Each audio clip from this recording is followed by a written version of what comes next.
Martin, it appears the gears run on this screw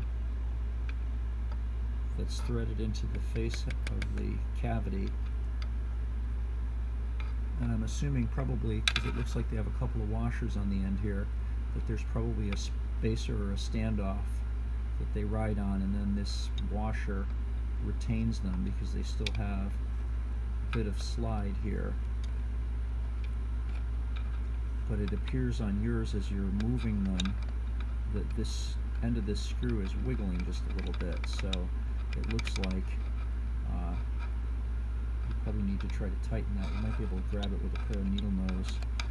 on the end and torque it down a little bit. Unfortunately, it's looks like a bear to get the face off to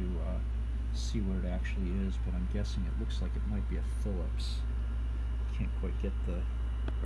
I don't think the phone will focus that close even if I do successfully get it down there. But I would say try grabbing the head of this screw with a pair of needle nose pliers and see if you can tighten it down, and maybe that'll help get the gears to straighten out and engage better.